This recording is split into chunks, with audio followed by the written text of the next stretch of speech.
Aviation has become the best mode of travel worldwide. Least do we take time to ponder over the dangers that may be lacking in this mode of travel. One such danger is the ability of air travel to spread a communicable disease across the globe within hours. 30th September 2011 was like any other day at Jomo Kenyatta International Airport. However, the normal operations were interrupted when the air traffic controllers got a message from one of the inbound aircrafts that it was coming in with a suspected case of a communicable disease, H1N1. The normal airport routine was shattered and the airport quickly transformed into a crisis mode. The Airport Emergency Operations Center was activated and all senior management of the airport responded. The airport ground flight officers directed the aircraft to appropriate parking and was cordoned off by the security officials.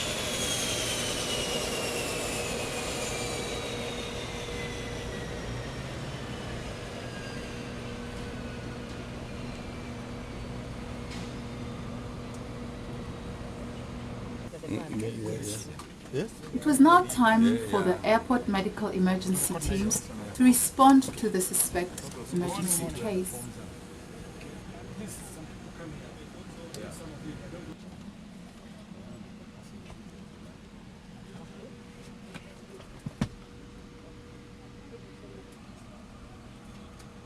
My name is Joyce Ratelo. I'm a port health surveillance officer. On board, we are having a suspected case of a communicable disease. So kindly you are requested to fill the surveillance forms and then hand them over to the port health desk before you clear with immigration. Your cooperation and honest filling of the forms is required. Thank you.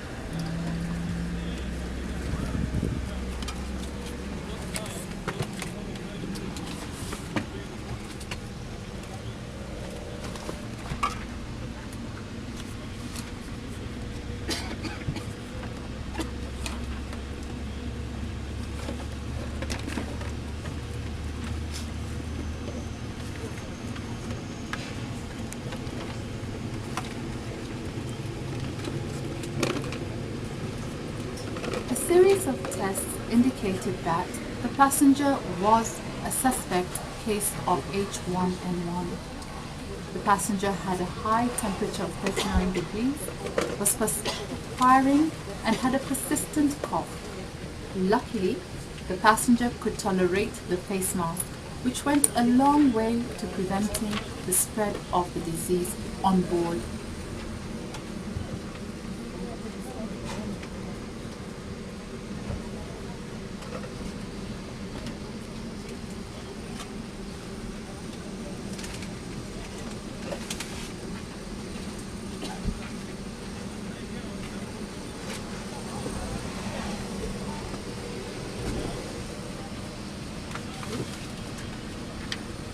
The other passengers filled the surveillance forms and were allowed to disembark.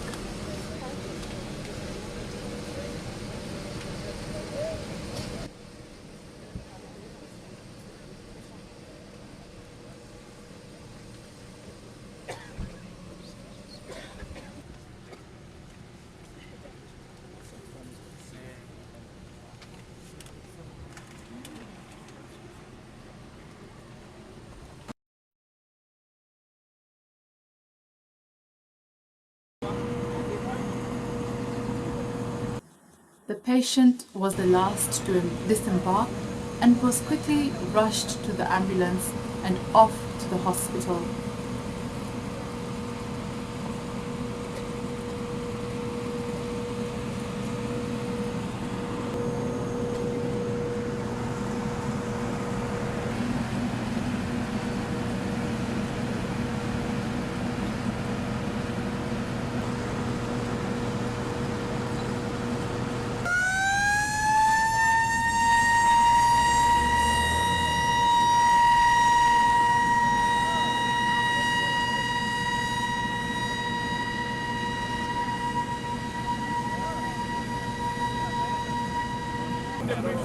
Meanwhile, the medical team disinfected the aircraft to curb further spread of the virus.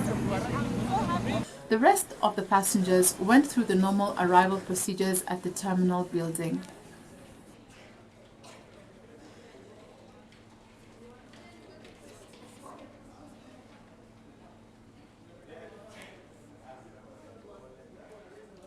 At the port health desk, passengers surrendered their surveillance forms and given proper advice in case they feel unwell. One of the passengers who displayed symptoms was attended to at the clinic.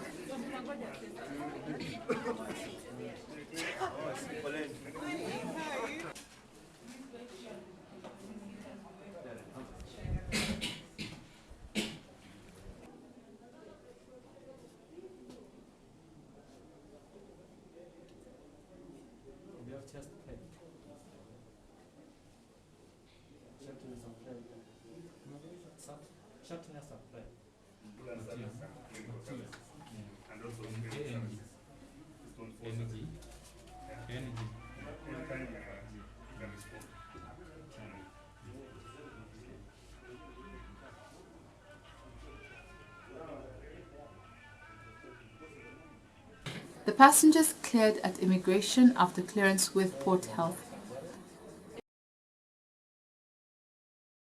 The airport had taken steps to ensure that staff had protective gear. Passengers with symptoms were observed at the recovery ward before being referred to the hospital.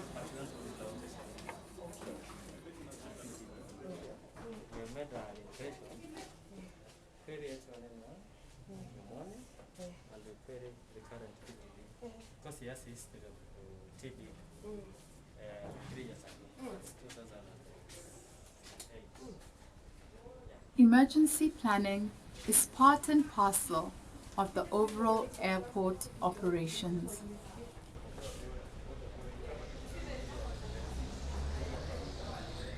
Since 2009, the International Civil Aviation Organization requires all airports to have pandemic preparedness plans incorporated in their overall airport emergency plan.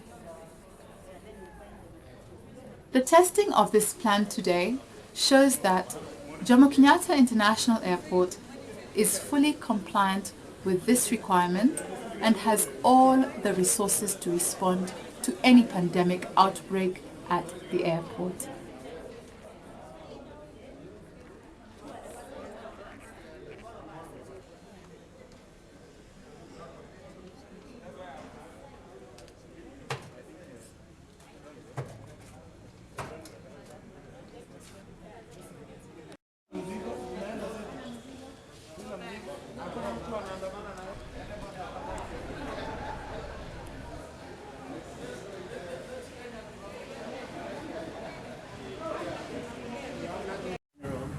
For the support that he has given to this project. Without saying it, we had already felt the support that he has given to this initiative, and would like to thank him very much.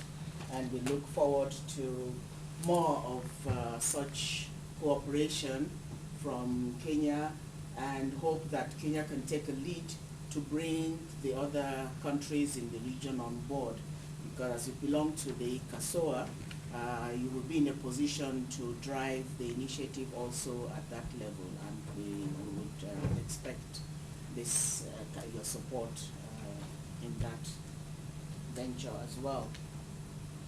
I would like to also extend our appreciation to everybody who has participated in this exercise.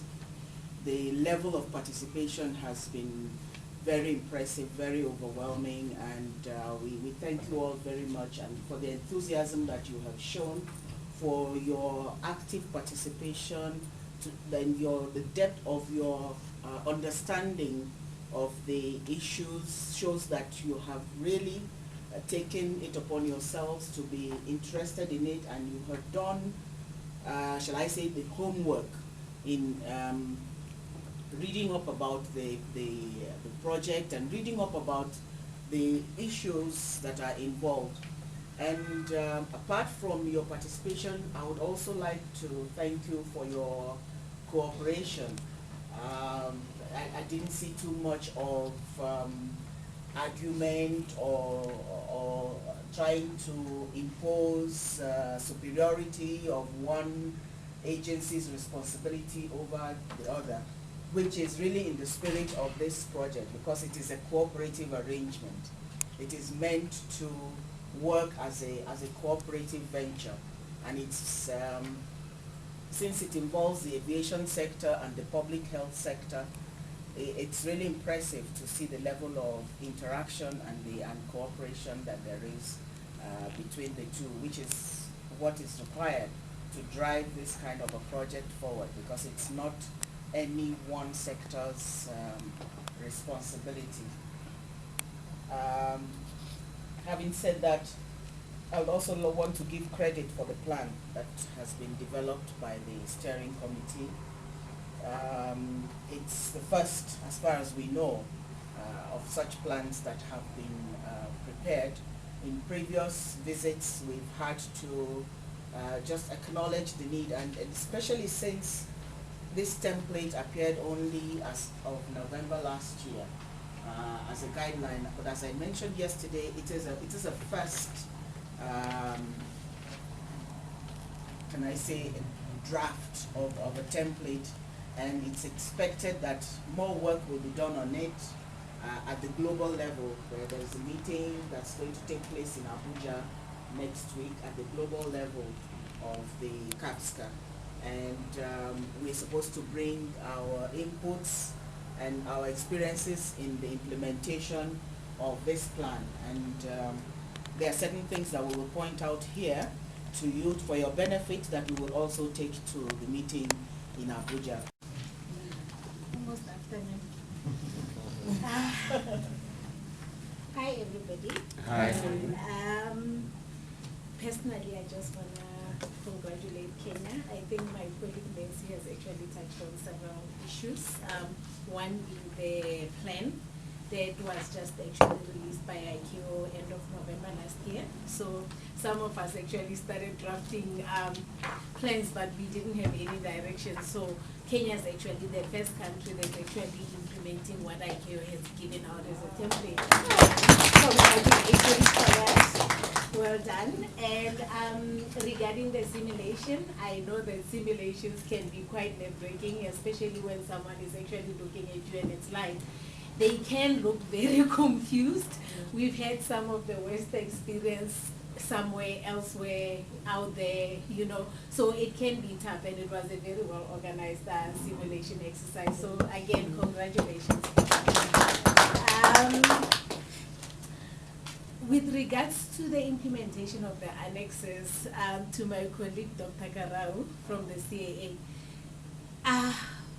getting these annexes together, which are not applicable to the medical section, can be a challenge.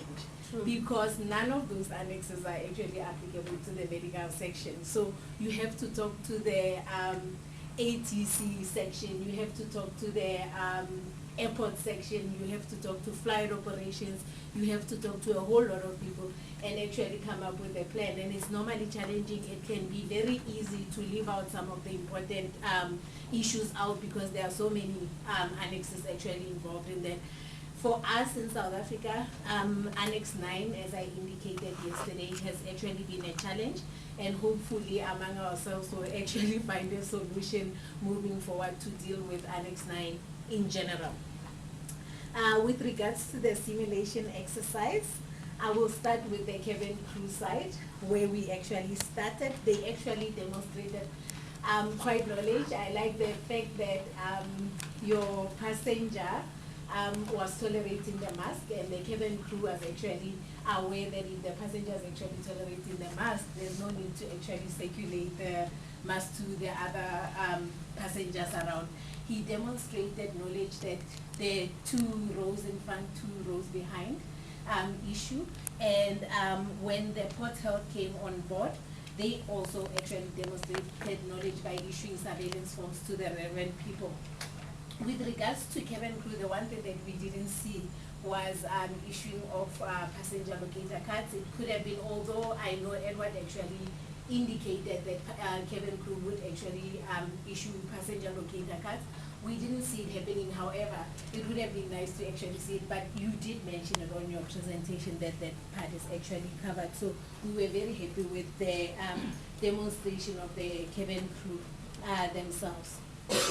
In terms of port health, again, general satisfaction. Something that you did that we did not do in South Africa was actually disinfection of the aircraft, which was quite interesting because during our simulation we didn't touch on that part. Of course, when you're sitting back and you're actually watching, we observed that the people who were actually disinfecting the aircraft started in the middle instead of on top. It was one new thing that was introduced. I think they were just a bit nervous because they were saying it, but they were not demonstrating it. So they seemed to be knowledgeable, but they were not demonstrating it. For me, it was a lesson because we didn't do it. So, you know, this is a learning session. We're all gonna pick up some things and leave out some of the other things. We were really happy with the ambulances, the ambulance services, the gear, how they actually managed the patient, and how the patient was actually transported to the referral hospital, and how Mohammed basically just kept following up and informing us as to what was happening, even when we were in the terminals. When they actually picked up that there were more passengers actually infected or involved or suspected, they actually decided to actually disinfect the entire aircraft, and he kept us on the loop all the time about what was going on. Port Health showed us, you guys have lovely facilities and there's availability of space, and we were happy with the isolation room or the recovery room that would be used as an isolation room in an emergency situation. And just generally, the other services that are actually provided here, the relationship between Port Health and then the private sector, which is Kenyan. I would like to think that it's Kenyan. It's a private sector, isn't it? Mm-hmm. Yes. There's a general good relationship between the two facilities. Very important. Our normal recommendation, I don't know if that is in place, is that there should be a formal agreement between the two of you to say, we know that it's happening at the moment, but to say that when Port Health is actually overwhelmed, you will actually take over and you will provide specific services. So we were happy with that, but it would be nice to see it on paper. Immigration services, they demonstrated knowledge of their functions all the way. Also another learning experience because we touched on one aspect in South Africa, and so it was quite interesting to see someone else actually taking a bit step further. Again, customs and immigration showed knowledge, but we would still like to, and I think Nancy has already touched on that we need to have procedures.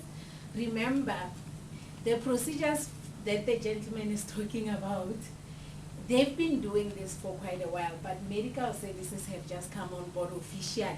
So even if it's general knowledge, for us health people, we need to actually see it on paper that they actually covered on their flow charts and specifically for communicable diseases. So we're not worried about you from airports. We know that you actually do simulations all the time, and we know exactly that you know who's supposed to do what. But when it comes to medical services being involved, they need to be on board, and maybe you guys can actually have your own presentations after we leave to say who's responsible for what, how does it work. In the future, with your simulation, it will be nice to involve passenger check-in agents to start from there. We never did it ourselves, and it's a difficult industry for some of us, including myself, because we don't oversee it. So how do we actually make sure that check-in agents are actually going to be trained? So it would be nice to actually start there. How do they actually deal with a passenger who looks like they actually presenting with a medical condition? I would love to see the video, and I'm actually hoping that you're going to share it with the rest of us in the continent for training purposes. Thank you.